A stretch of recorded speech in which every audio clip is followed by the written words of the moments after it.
Welcome everyone to the LEC post-game lobby. I am sjokz and I'm joined by Trouble and by Rekkles. Rekkles in person for the first time. PGL, since we were talking about it, probably in the studio since 2020 somewhere in the beginning, right? That or 2019 maybe. Even. 2019. So it's been a long time coming to be sitting here again. And what better way to do it than after a game like that? Yeah, exactly. What a game it was. Let's talk a bit about it because, yeah, Rogue, I mean, it's not that we want to make jokes about it, but they can't seem to beat you in best of ones. And I want to say that this was one of the most convincing wins you've had versus Rogue. I think, you know, even in your time when you weren't on G2 yet and were playing them as Fnatic, why do you think it was that it was such a convincing win? I think, in a way, the losses make us feel like we need to do more than we're already doing. So especially when we're going up against a team like Rogue, which everyone expects us to lose to, it's like a proving grounds for every person in the team to show that that's not the case and we're actually still, you know, a good team and good players. So I think it was just the perfect setting for us to actually, yeah, just show to everyone that we are still G2, that can win. Georgia, I mean, I think, you know, we can hear what Rekkles said, and it was true. I think you want to put Rogue as the victor before this game because of the way they've been playing comparatively to G2. What do you think it was that made them shine above? I think what was really surprising, like a really good surprise, that we talk a lot about Hansama and how he wants to be dominant in the bot lane, and I think you guys showed up big time today. Like, he picked his Kalista. You showed the Draven right there, and Hansama was like, cool, pick it and we'll see who wins in the end. But you guys were so dominant in general in lane. The Braum Tristana worked so well. And I honestly need to give props to sjokz as well, because he was bot lane a lot. He got the Tristana ahead. And honestly, playing against a jungler such as Inspired, where he's like top of the list in the LEC, and sjokz having so much criticism thrown his way, I think he really shined and he really made you guys shine, and then he just took it all the way. Yeah, I think for sure, especially after we died, level 1, or I guess level 2, we had a bad wave. So that portion of the game was really important, and that's when I think sjokz helped us a lot to make sure we have the wave pushed in and can actually play from there. I think if by any means he doesn't help us there, I'm completely out of the game. So for sure, a lot of props has to go to him. But I think in general, also just like the way we sort of moved as a team today was better than normally. So in that case, he's, for example, going bot right to help us, and then Toby's playing safe because of that. We're not making mistakes on the other side of the map, which we would sometimes do. So I think that was also a new G2 in a way, I guess, where we're more of a actual team where everyone's on the same page with everything. Yeah. Whilst diving into the stats and G2's playstyle, and specifically into the games you guys have had dropped, right, the 4 in a row, it was made apparent that so G2s of the past, which of course you not necessarily have been a part of, were always able to skirmish their way out, right? Because the caliber of players that you have is just at a level that even if you fall behind, you're able to fight your way out of it. Does it feel like, and what is the cause really? Has the level in the league gone up? And does it feel like it's not as easy as it used to be to just fight yourself out of situations that you made for yourself? I think the 0-4 wasn't as bad as everyone makes it seem. Because week 3 was honestly just my bad. I cost us 2 games. With the champions I wanted to play and the way I wanted to play, it was just my bad.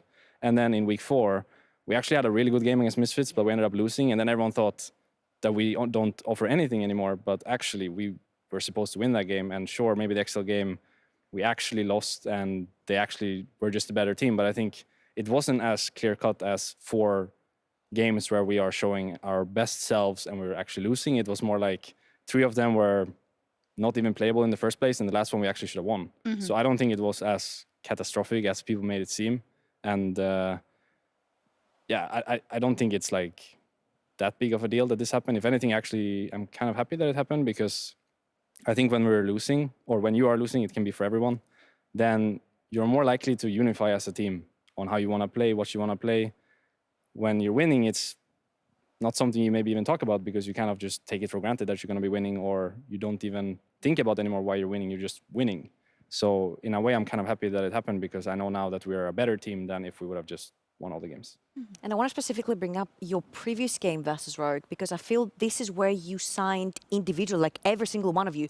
You steal the Baron, then Wanda 1v9s with the Viego as well. So I feel like this is the iteration of G2 that everyone is expecting to see. That was a good game from both of you, both from the side of Rogue and from your side. But you came up clutch because you guys know how to punish mistakes, it seems. Like that pink ward in there made sure that you steal the Baron. That TP from Wanda made sure that you win the fight and initially and then the game. So I want to know what goes through the communication right there in situations where they're like that close to be turned around. I honestly think those very small detail situations are usually not communicated. It's just in like the muscle memory of the players, sort of. And I think that's where having this star-studded roster comes into play, sort of, because we've all been here forever and seen all the situations and been through basically everything you can be through. So I think in those small detail situations, that's when we can shine the most, because we just have so much experience in the team. But in the grand scheme of things, it can still be that we are a worse team, for example, than our opponents. But I think if we can keep the game even and get into those situations, we're always going to come out ahead, or almost always going to come out ahead. So it's just about getting there. And I think, for example, in the last 2 weeks when we did lose so many games, we didn't even get to a point where we could show that. And then for sure, people are going to say we are not good anymore. But you also have to keep in mind, like, we're not playing against people that don't know what they're doing. We're playing against professional players that actually do this every single day. So they already have an idea of what they want to do. And we just have to make sure we get to a point where we can actually contest them. And I think in many of the games we just lost, we didn't get to that point. I don't think I got to show anything. I don't think many of my teammates got to show anything either. So we just need to come to a point where we are a team that can push the game into a direction where it's decided by these small details. And then I think we can do wonders, actually. Well, you know, it's only natural, I guess.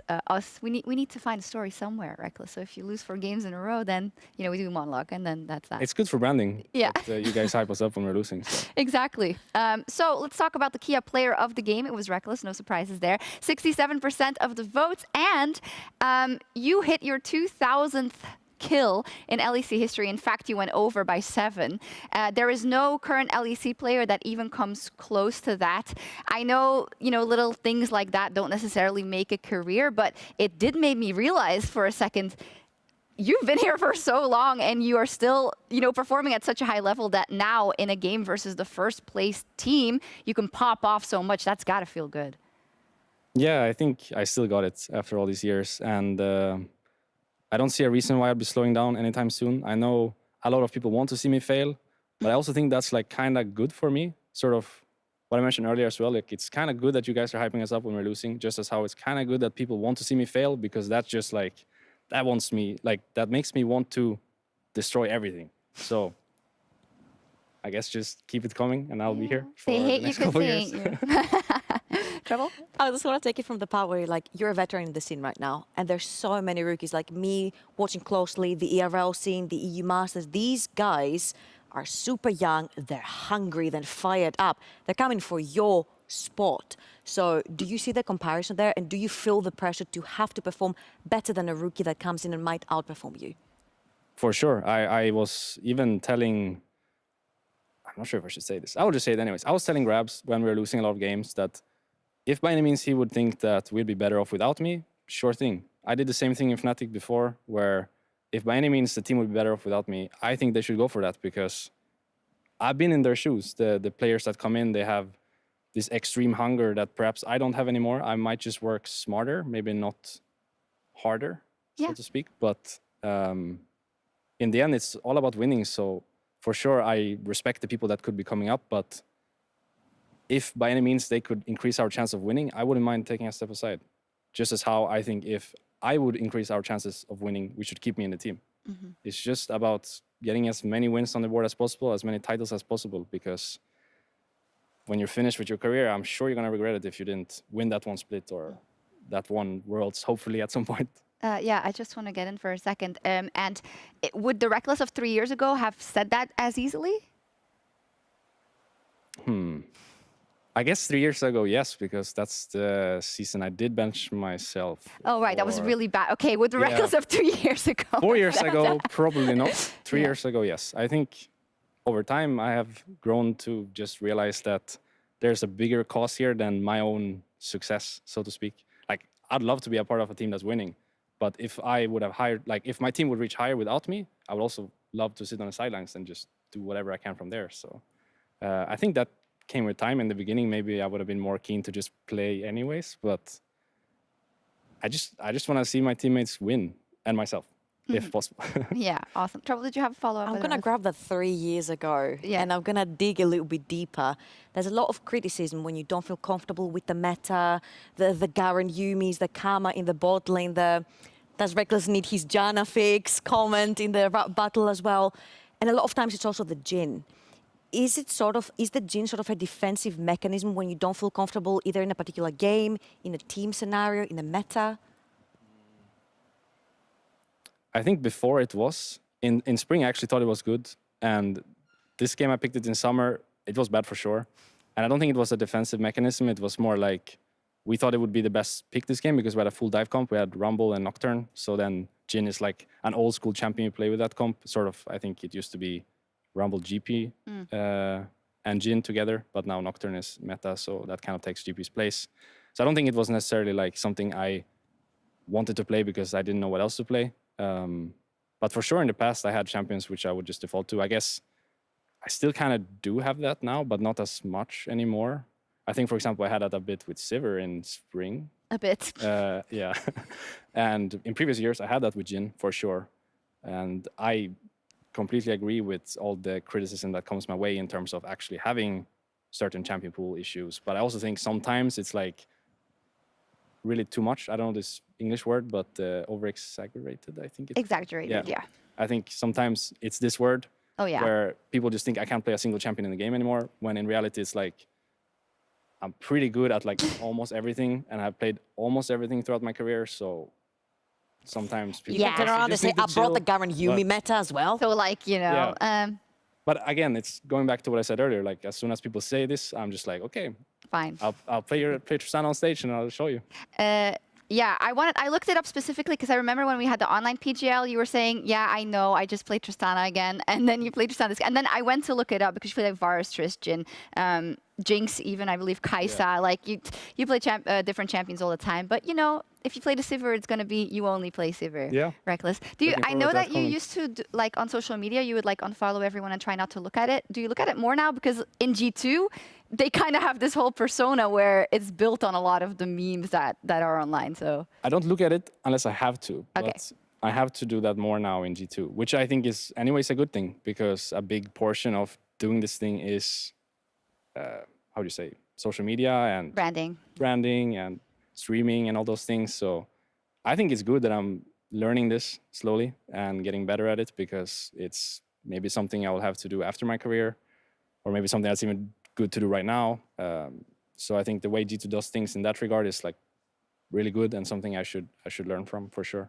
But it's a bit uncomfortable because I'm not a big fan of just like taking everyone's opinions in. I think it's better sometimes to just listen to your close ones or your inner circle. no, absolutely. I want to say the phrase about opinions, that everyone has them, but I won't say it because it's a little bit inappropriate. Okay. Where it's like, opinions are like, everyone has one, you know? Yes. Okay. Let's move on.